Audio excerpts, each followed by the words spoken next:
3 नवंबर को दिल्ली में मुसलमानों का एक बड़ा जलसा किया। असल में जमीयत का यह जलसा वक्फ संशोधन बिल के खिलाफ था। जमीयत के कर्ता धर्ता हैं, उनका यह कहना है कि वक्फ के कानून में किसी भी तरह का संशोधन मुसलमानों की मूलभूत आस्था पर चोट करेगा कि मदरसों ने आजादी में सबसे अहम किरदार निभाया है। वक्फ संपत्ति के मनमाने बंदरबाट और भ्रष्टाचार को छुपाने का असफल प्रयास कर रही है। जमीयत उलमाए हिंद ने 3 नवंबर को दिल्ली में मुसलमानों का एक बड़ा जलसा किया। हजारों की भीड़ थी।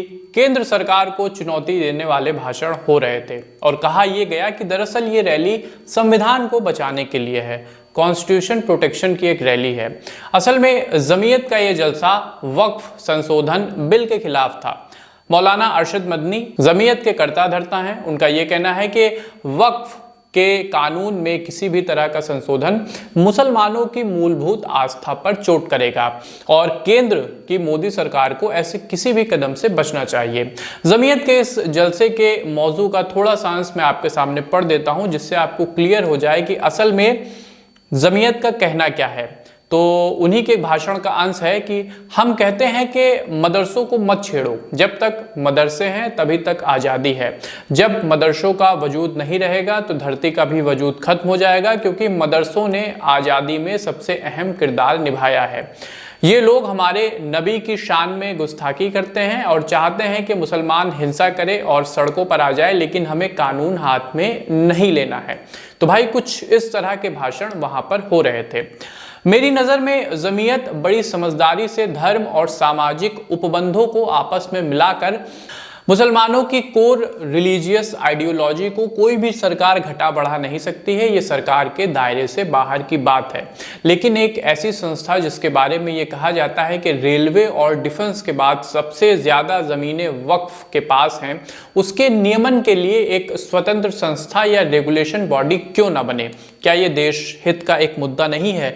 जिस संस्था के पास इतनी ज़मीनें हैं, असल में उन ज़मीनों का कैसे और क्या इस्तेमाल हो रहा है, कौन उसका मालिक है, क्या ये सामाजिक कार्यों में इस्तेमाल हो रही हैं या पर्सनल कामों में इस्तेमाल हो रही हैं, ये सब जानना सरकार का अधिकार है। खुद मुस्लिम समाज के अंदर एक बड़ा वर्ग इस बात से सहमत है कि वक्फ सामाजिक परिधि में आता है, जिसके ऊपर सरकार देश हित में बिना किसी रोक टोक के निर्णय ले सकती है। सरकार को झुकाने के लिए जमीयत ने पूरा सियासी गुड़ागड़ित बैठा लिया है, क्योंकि 24 नवंबर को एक बड़ा जलसा पटना में होगा, जहां कहा यह जा रहा है कि नीतीश कुमार भी शामिल होंगे और अगले महीने यानी दिसंबर में एक बड़ी रैली आंध्र प्रदेश में होने जा रही है, जहां जमीयत चंद्रबाबू नायडू को साधने का प्रयास करेगी, उनको रीच आउट करेगी और उनको समझाने का प्रयास करेगी कि वो केंद्र सरकार पर अपनी तरफ से थोड़ा सा दबाव बनाए। जमीयत ये बहुत अच्छे से जानती है कि नीतीश और नायडू केंद्र सरकार के वो राम लखन हैं जिसके सहारे मोदी 3.0 पिक्चर रिलीज हुई है, और इन दोनों का एक सेक्युलर भाजपा से थोड़ा हट के अपोजिट व्यू पॉइंट भी है। ये लोग कभी ना कभी भाजपा के विरोध में और विपक्ष के साथ भी रहे हैं।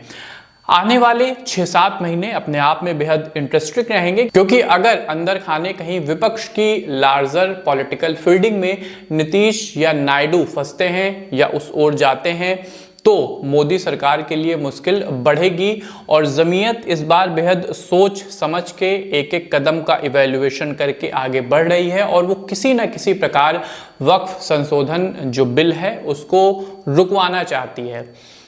आखिर में इस बिल से दिक्कत क्या है? तो आइए 5 पॉइंट में समझते हैं कि जमीयत या फिर मुसलमानों का एक बड़ा समाज इस बिल का विरोध क्यों कर रहा है। तो पहला पॉइंट, परिभाषा में परिवर्तन। विधेयक में वक्फ की परिभाषा में संशोधन का प्रस्ताव है, जिससे ये स्पष्ट किया जाएगा कि वक्फ केवल उन व्यक्तियों के द्वारा स्थापित किया जा सकता है जिन्होंने कम से कम 5 वर्षों तक इस्लाम का ठीक तरीके से स्ट्रिक्टली पालन किया है। मतलब कोई भी व्यक्ति सिर्फ वक्फ का लाभ उठाने के लिए ही इसको घोषित नहीं कर सकता है। दूसरा, कलेक्टर की भूमिका। विधेयक में कलेक्टर की भूमिका को शामिल किया गया है, जो वक्फ संपत्तियों के प्रबंधन में बहुत सी शक्तियों का प्रयोग करेंगे। पहले वक्फ के पास ही सारी शक्तियां थी, तो यहां पर भी एक टकराव का मुद्दा है कि कोई बाहर का अधिकारी कैसे हमको रेगुलेट कर सकता है। यहां पर भी समझने की जरूरत है कि कलेक्टर एक संवैधानिक पद है और अगर सरकार उनको कुछ ताकत देती है समाज के हित में किसी संपत्ति का प्रबंधन करने में, तो इससे किसी समाज को समस्या नहीं होनी चाहिए और ये कहीं भी किसी की रिलीजियस आइडियोलॉजी से टकराने वाला मुद्दा नहीं है। तीसरा, वक्फ संपत्तियों का विनियमन। विधेयक में वक्फ संपत्तियों के विनियमन के लिए नए प्रावधान शामिल किए गए हैं जो पारदर्शिता और जवाबदेही बढ़ाने का उद्देश्य रखते हैं।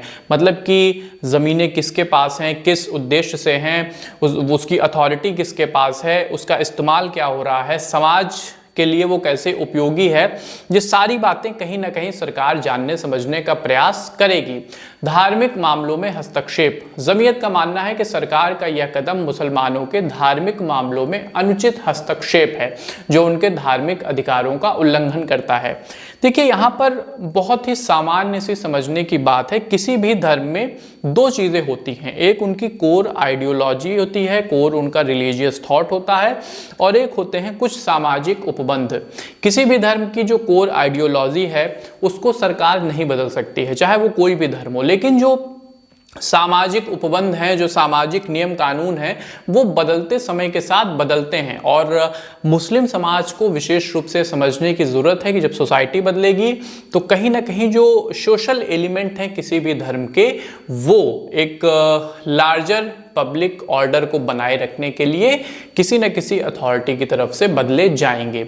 अंतिम पॉइंट, संविधान पर हमला। विपक्षी दलों का दावा है कि ये विधेयक संविधान की मूल भावना के खिलाफ है और अल्पसंख्यक अधिकारों पर चोट पहुंचाता है। कुछ नेताओं का कहना है कि ये विधेयक संघीय ढांचे पर भी हमला करता है क्योंकि ये राज्यों के अधिकारों में हस्तक्षेप कर रहा है। देखिए, इस विधेयक की कॉन्स्टिट्यूशनल वैल्यू क्या है, संविधान के आगे इसकी महत्ता क्या है, या फिर जो यहाँ पर विपक्ष बात कर रहा है फेडरल स्ट्रक्चर की, बिल्कुल उस पर खुल के बात हो सकती है और जेपीसी पे उस पर बात हो ही रही होगी, लेकिन एकदम से ये कह देना कि कोई बिल किसी धर्म के खिलाफ है, सरकार की एक मैलिशियस इंटेंशन है, ऐसा नहीं है। कोई भी सरकार, इससे पहले 1955 में हिंदुओं के अधिकारों को ठीक तरीके से रेगुलेट किया गया, हमारी विवाह व्यवस्था को, हमारे उत्तराधिकार की व्यवस्था को रेगुलेट किया गया और कहीं ना कहीं उसका फ़ायदा हिंदू सोसाइटी को एक लार्जर तौर पे हुआ। तो वैसे भी मुस्लिम सोसाइटी में धीरे धीरे पॉजिटिव चेंज आ रहे हैं जिसे खुले मन से स्वीकारना चाहिए। आपका क्या सोचना है? आप वक्फ संशोधन जो बिल है सरकार की तरफ से इंट्रोड्यूस किया गया है, इसके बारे में क्या सोचते हैं? आपका क्या मानना है कि नीतीश और नायडू किस तरफ जाएंगे? क्या सरकार के साथ वो इस बिल को पास कराने में खड़े रहेंगे या फिर जमीयत का जो रुख है उसके बारे में आपका क्या ख्याल है? आप हमारे व्यूअर हैं और आपका थॉट जानना हमारे लिए बहुत ज़रूरी है, तो कमेंट बॉक्स में लिखिएगा, हम आपके थॉट पढ़ते हैं और वहाँ से भी अपने आइडियाज़ को ड्रॉ करते हैं। और 9 PM के इस प्लेटफॉर्म को सब्सक्राइब ज़रूर कर लीजिएगा।